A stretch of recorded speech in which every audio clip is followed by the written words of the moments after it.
Olá, sejam todos muito bem-vindos a este canal. Mais uma vez nós estamos aqui pela graça de Deus para transmitir ensinamentos que nós extraímos das Escrituras Sagradas. Desde já rogamos ao Senhor então que ilumine a sua mente e que esclareça as verdades que Ele tem para esclarecer através de um texto que se encontra no livro de Provérbios, capítulo 12. Nós vamos ler aqui os 3 primeiros versículos e vamos fazer uma explanação desses 3 versículos. O livro de Provérbios tem sido uma excelente ferramenta para nós aqui, já que Deus disponibilizou essa obra a fim de que nós alcancemos coração sábio na devida análise de todo o conteúdo que está aqui colocado para nós. Então, eu quero convidá-los para a leitura dos 3 primeiros versículos que se encontram no capítulo 12. Capítulo 12, versículos 1, 2 e 3, diz basicamente o seguinte: quem ama a disciplina ama o conhecimento, mas o que aborrece a repreensão é estúpido. O homem de bem alcança o favor do Senhor, mas ao homem de perversos desígnios ele o condena. O homem não se estabelece pela perversidade, mas a raiz dos justos não será removida. O livro de Provérbios segue fazendo os seus habituais contrastes, não é? Estes contrastes, devidamente observados, trazem um grande aprendizado para todos aqueles que ouvem, né, ou leem com atenção este livro. Sendo que no versículo 1, no versículo 2 e no versículo 3, ele apresenta facetas diferentes deste mesmo contraste, por assim dizer, né? O contraste que é feito é entre o homem que teme a Deus, o homem reto, o homem que obedece, procura conhecer os mandamentos do Senhor, e o homem insensato, imprudente, desafeiçoado, né, rebelde, que rejeita a Deus no seu coração e que quer viver a sua própria maneira. No primeiro versículo, o autor vai nos dizer que os homens têm, então, diferentes personalidades, né? Há uma diferença de caráter em relação aos homens, e Deus leva isso em consideração. A diferença dos homens em termos de caráter, aquilo que os homens verdadeiramente são, como eles se identificam. No versículo 2, nós temos aí uma diferenciação que é feita em função da conduta dos homens. Né? E é evidente que isso tem tudo a ver com o caráter. Nós nos comportamos, nós praticamos, né, nossas obras de acordo com aquilo que está semeado no nosso coração, de acordo com os valores, com os princípios que nós assumimos para as nossas vidas, né, de antemão, de acordo com os pressupostos. Nós agimos, portanto, nós nos comportamos, portanto, da maneira como nós pensamos, da maneira como nós verdadeiramente sentimos, né? E Deus não apenas está interessado no nosso caráter, como Ele está interessado naquilo que decorre naturalmente do caráter, que é o nosso comportamento. E no versículo 3, nós temos aqui também uma distinção em função dos caminhos, né? Das consequências. Nós temos uma distinção que é feita em função do destino, né? Que estes homens atraem para si. É claro que o homem bom, o homem reto, né? Ele vai ter um destino, ele vai ter um fim diferente do homem perverso, né? Que se guia pela crueldade, e que é um idólatra de si mesmo. Então é exatamente este comparativo que nós vamos observar aqui nestes 3 versículos do livro de Provérbios. No versículo 1, uma diferença de caráter, né, entre os indivíduos. No versículo 2, uma diferença de conduta entre os indivíduos. E no versículo 3, uma diferença em função das consequências que cada um sofrerá, né? Das consequências que cada um terá sobre si em virtude desse conjunto, né, que forma o ser humano. Né? Nós somos aquilo que nós pensamos, sentimos, aquilo que nós fazemos, aquilo que nós falamos, né? E portanto Deus vai também julgar a cada um de nós de acordo com estes parâmetros. Então vamos observar um a um cada um destes versículos para entender um pouco mais como é que eles podem se aplicar a nós. No versículo 1, o que é dito é: quem ama a disciplina, ama o conhecimento, mas o que aborrece a repreensão é estúpido. Vejam só, muitas vezes nos tempos modernos, as pessoas tendem a separar amor de disciplina. É como se fossem coisas irreconciliáveis. E isto já é por si só uma grande tolice, né? A Bíblia diz que Deus nos ama, e exatamente porque Deus nos ama, por vezes ele nos corrige. Todo pai que ama o seu filho é diligente na aplicação da disciplina, não é? A disciplina serve para emendar os nossos passos. A exortação, não é? A chamar a atenção de alguém, não é uma prova de que o indivíduo que faz isso não tem consideração, respeito ou amor pelo indivíduo que está sendo repreendido. Muito pelo contrário, não é? Muito pelo contrário. Aqueles que verdadeiramente têm interesse em nós é quem exatamente são quem devemos levar em consideração, né?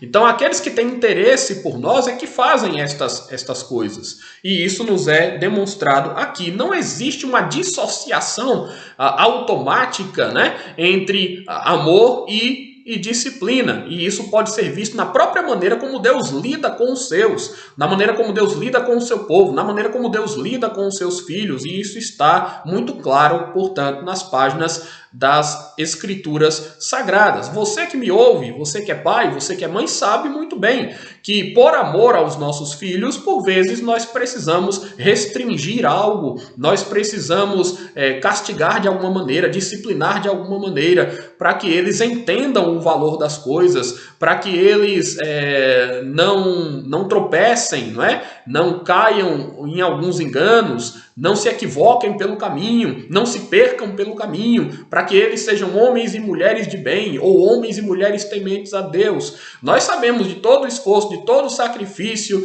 de todo o empreendimento que é necessário, não é, na criação de uma pessoa. E quando uma pessoa está sendo criada aí, né, pela influência dos pais, pela autoridade dos pais, ela está tendo o seu caráter formado. Então nós temos que prestar atenção no caráter dos nossos filhos e no comportamento, que na verdade é uma expressão externa, não é, daquilo que está no coração deles. E tratar o coração deles desde a mais tenra infância. Então é isto que nós observamos aqui, não é? Então, nós temos neste versículo um retrato também de como nós podemos conhecer e separar pessoas que são sábias de pessoas que são insensatas. As pessoas que são sábias, elas saberão ouvir. Elas ouvirão bons conselhos e assimilarão da melhor maneira. Certamente, elas também terão a percepção de que nem sempre elas estão certas. E então, humildemente, elas procurarão fazer aquilo que é correto. Elas procurarão se corrigir, não é? Elas se arrependerão no caso de terem feito alguma coisa imprudente ou errada, né? Então, quando alguém exorta uma outra pessoa com amor, né, e o faz com interesse no bem-estar daquela pessoa, e ela ouve, então nós temos ali uma pessoa sábia, uma pessoa em quem vale a pena investir, né? Uma pessoa que se mostra corrigível, que se mostra branda, mansa, uma pessoa que é inteligente, né? Que é capaz de refletir. Mas, por outro lado, quando nós falamos com real interesse pelo bem de alguém, e quando nós aconselhamos alguém, e esta pessoa se aborrece de nós, esta pessoa não ouve, não é, bons conselhos, nem os nossos, nem os de ninguém, ela se tranca em si mesma, ela simplesmente segue o rumo das inclinações próprias do seu coração. Talvez, em muitos casos, ela pode até se tornar uma adversária, uma inimiga, né, daquele que a repreendeu. Então, estas pessoas que assim procedem, elas demonstram com isso estupidez. Estupidez, né?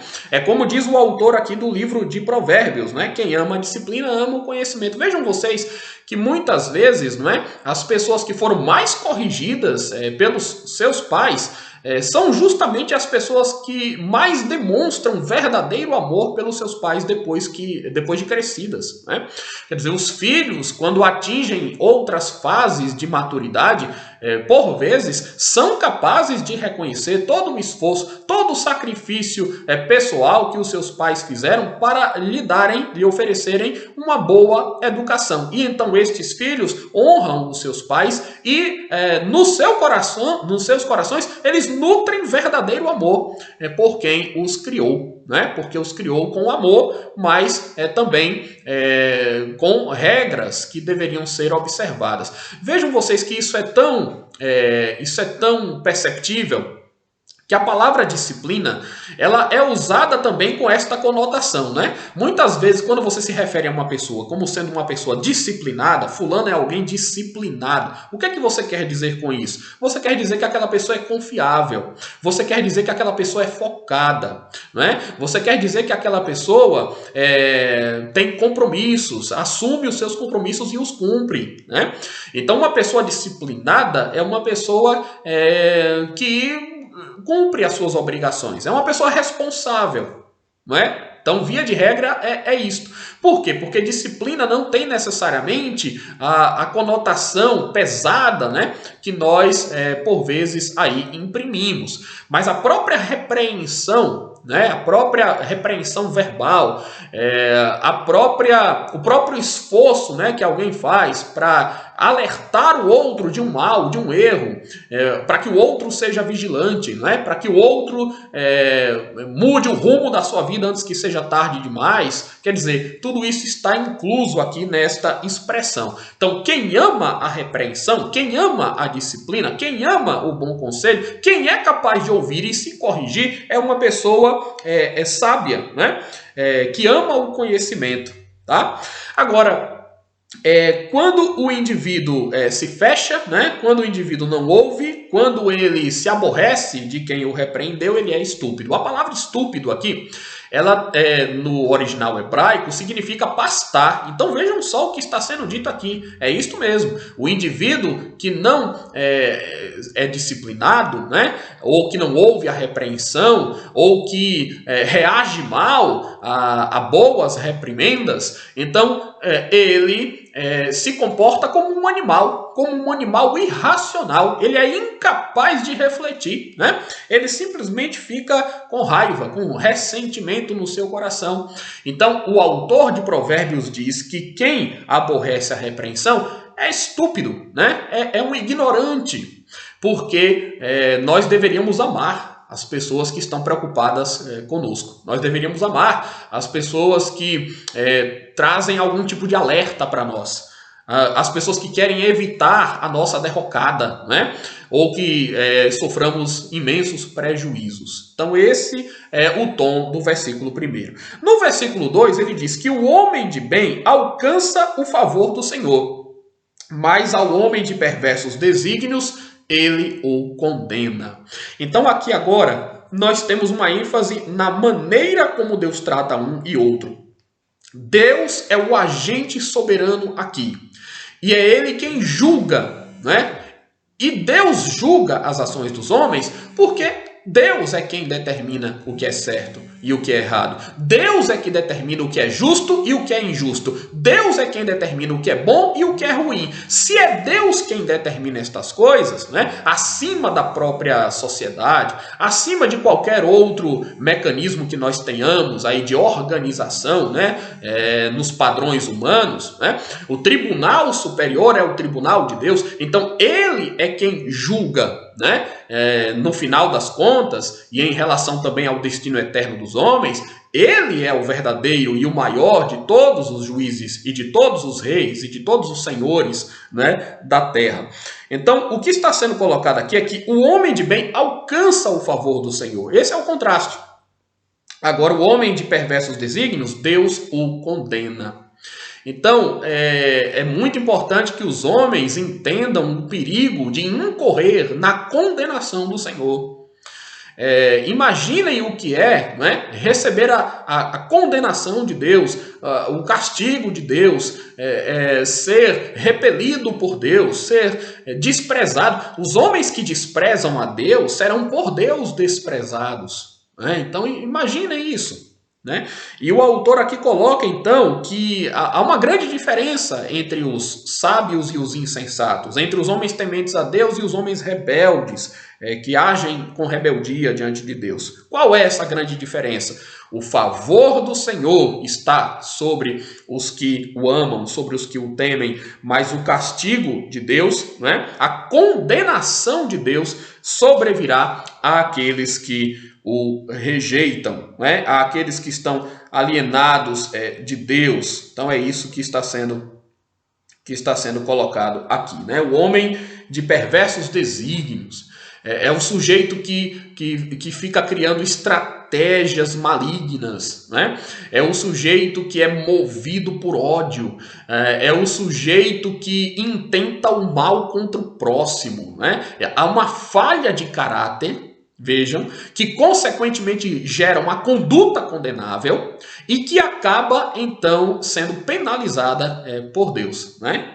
Então vejam que é esta a sequência que é colocada aqui para nós. E então, com isso em mente, que nós podemos observar o versículo 3. O versículo 3 diz que o homem não se estabelece pela perversidade, mas a raiz dos justos não será removida. Na perversidade não existe estabilidade. A gente poderia resumir talvez o ensinamento, pelo menos da parte número 1 desse versículo, exatamente dessa forma. O homem não se estabelece pela perversidade. As pessoas acham, né, que elas vão conseguir erguer os seus impérios em função da perversidade. Elas acham que elas vão ter segurança, né, ter estabilidade enquanto praticam o mal. Mas a própria experiência humana mostra que não é assim. Os homens podem se dar bem por um momento, temporariamente, né? Mas não apenas a própria consciência acusará os homens dos seus maus feitos, como o próprio peso da mão do Senhor já aqui nesse mundo começará a ser sentida, né? E nem estou falando do destino final, que é justamente, né, a sentença condenatória de Deus, que fará com que muitas pessoas, né, que o renegaram por toda a sua existência sejam lançadas, né, no castigo eterno. Então, no inferno, né, propriamente dito. Então o versículo 3 diz que o homem não se estabelece pela perversidade. A perversidade ela não traz real segurança, né? Muito pelo contrário, a perversidade traz insegurança, incerteza, né? Construir a vida em maus caminhos, andar em maus caminhos, né? Se aliar, constituir vínculos com homens maus, não traz nenhum tipo de estabilidade, né? Qualquer recompensa imaginária ali, ilusória, ela é temporária, é efêmera, né? E certamente as dores, o sofrimento virá de uma forma muito mais pesada, né? De fato não compensa, né? Os maus atos que os homens praticam para favorecer a si próprios, alcançar os seus objetivos de um jeito tortuoso, é algo que não compensa, né? Nem nesse mundo e muito menos no porvir. Então, é isto que está colocado. O homem não se estabelece pela perversidade. Agora, o final do verso 3 diz, mas a raiz dos justos não será removida. Né? O que é que significa raiz? A raiz é o que dá estabilidade para a árvore. Né? A raiz é o que sustenta aquela planta, aquela vegetação, aquela árvore, né, frondosa que nós temos diante de nós. Então, a raiz dos justos não será removido. O justo ele tem raízes, né? O justo ele tem alicerces. O justo ele tem princípios sólidos. Ele não abre mão destas coisas. O justo tem o Senhor, né, ao seu lado, o favor de Deus sobre a sua vida, né? Então a raiz dos justos não será removida, enquanto que a tempestade faz a casa do ímpio desabar, né? Não existe tempestade, nem ventania, nem inundação que possa causar abalo na estrutura, né, da estrutura que o justo constrói, né, porque ele constrói com o material, né, apropriado. Ele constrói sobre a palavra de Deus, ele constrói sobre a pessoa e a obra de Jesus Cristo. Né? Então não existe mal que não possa ser vencido, né? Não existe nenhum tipo de abalo, né, que possa destruir esta construção. Né? Então, se é segurança o que nós queremos, a segurança está em Deus. Se é estabilidade que nós queremos, a estabilidade está no Senhor. A estabilidade verdadeira, duradoura, consistente, né? Então, este é o contraste agora, né? O homem não se estabelece pela perversidade. Vocês já devem ter ouvido aquela expressão, né? Cortar o mal pela raiz. É isso aí, é isso aí. Deus, né, promete cortar o mal pela raiz. Né? Nenhum mal vai prevalecer para sempre. Nenhuma maldade, né, vai ser tolerada, né, pelo Senhor na eternidade. Nada disso. O mal vai ser cortado, né? O que é justo vai ser feito. Quem tiver que receber recompensas, receberá suas recompensas. Né? Quem tiver que ser castigado, receberá o castigo também da parte do Senhor. Não é? Então é justamente esse o contraste que é feito aqui em torno destes 3 versículos. Lembrando então, versículo 1 mostra a importância do nosso caráter, versículo 2 mostra a importância da nossa conduta, versículo 3 aponta para as consequências dos nossos atos. Deus está interessado na nossa personalidade. Deus está interessado na nossa identidade, no nosso caráter, quem nós somos, o que é que nós sentimos, né? Deus está interessado também nas nossas obras, como é que nós nos comportamos, como é que nós reagimos. E Deus certamente é o juiz que vai julgar a todos os homens, vai julgar a todos nós, né?